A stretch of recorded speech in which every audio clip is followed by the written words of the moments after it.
बहुत समय पहले की बात है। हिमवंत पर्वतों की गोद में बसा था एक सुंदर समृद्ध राज्य चंद्रगढ़। इस राज्य का राजा था राजा भान सिंह, जो न केवल पराक्रमी था बल्कि अत्यंत न्यायप्रिय भी। पर उसकी सबसे बड़ी कमजोरी थी उसका अंतहीन विश्वास अपनी रानियों पर। राजा भान सिंह की 7 रानियां थीं। हर रानी एक एक विशेष गुण के साथ चर्चित। पहली रानी सौम्या, अत्यंत सुंदर जैसे चंद्र की शीतलता। दूसरी रानी पार्वती, योद्धा, रणभूमि में राजा की सखा।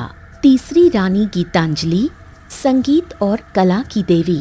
चौथी रानी धर्मवती, धर्म और पूजा में लीन। 5वीं रानी मधुवती, हास्य और आनंद की मूर्ति। 6ठी रानी द्रौपदी, राजनीतिज्ञ, दरबार की चतुर स्त्री। 7वीं रानी प्रज्ञा, सबसे छोटी पर सबसे शांत और गहरी। हर कोई कहता प्रज्ञा चुप है पर देखती सब है। एक दिन राज्य में एक बूढ़ी साध्वी आई। उसने दरबार में कहा, राजा, तुम्हारे राज्य के पूर्व में जो अंधकार वन है, वहां 7 बांसों के बीच एक प्रकाश बीज छिपा है। जो उसे पाले वो अगली पीढ़ियों तक अजर अमर रहेगा। पर ध्यान रहे, हर बीज एक रानी से मूल्य मांगेगा। राजा उलझ गया। ये वरदान है या श्राप? राजा ने 7 रानियों के साथ अंधकार वन में प्रवेश किया। 7 बांसों के बीच सचमुच 7 अलौकिक चंपा जैसे फूल थे, पर वो साधारण नहीं थे।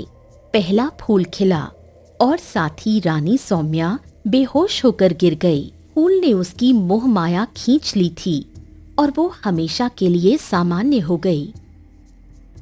राजा डरा, पर फूल धीरे धीरे हर रानी को पुकारने लगा। हर फूल एक रानी से उसका सबसे प्रिय गुण छीन लेता। रानी पार्वती से उसका साहस चला गया। रानी गीतांजलि अपना सुर भूल गई। रानी धर्मवती पूजा में ध्यान न लगा पाई। रानी मधुवती ने हंसना छोड़ दिया। रानी द्रौपदी की राजनीति भ्रम बन गई। हर रानी कमजोर होती गई। सिर्फ रानी प्रज्ञा बची रही, क्योंकि वो फूलों के पास ही नहीं गई। तुम क्यों आगे नहीं बढ़ती प्रज्ञा? क्या तुम डरती हो? नहीं राजन, मैं सिर्फ समझ रही हूँ। ये फूल हमसे हमारा बाहर का नहीं, भीतर का मूल्य मांगते हैं। प्रज्ञा ने खुद ही जंगल के बीच ध्यान लगाया। उसे एक सपना आया।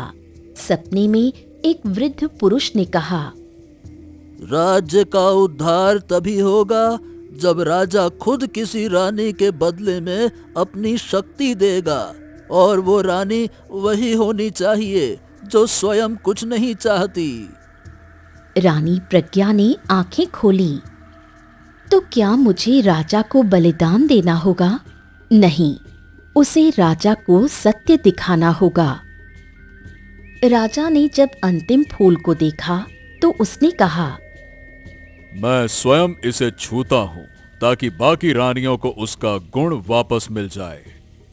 लेकिन जैसे ही उसने फूल को छुआ, उसकी आंखों के आगे अंधकार छा गया।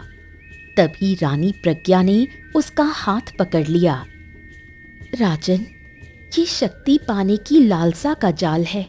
ये चंपा के फूल असल में मन के दोषों की परीक्षा है, जिन्हें पार करने के लिए कोई बलिदान नहीं, केवल विवेक और त्याग चाहिए। फूल चमकने लगे और धीरे धीरे सब रानियों की शक्तियां लौट आईं। राजा रो पड़ा। उसने रानी प्रज्ञा को गले लगाया। तुमने ही मुझे मेरा अंधा पक्ष दिखाया प्रज्ञा। राजा ने उसे राजगुरु रानी का दर्जा दिया। अंधकार वन को प्रकाश वन नाम दिया गया, जहां अब हजारों लोग जाते हैं खुद से मिलने। सत्ता की भूख जब विवेक से बड़ी हो जाती है, तब विनाश पास आ जाता है। पर जब कोई निस्वार्थ होकर सत्य का दीपक जलाता है, तब अंधकार भी शरण लेता है। यही कहानी है अंधकार वन की।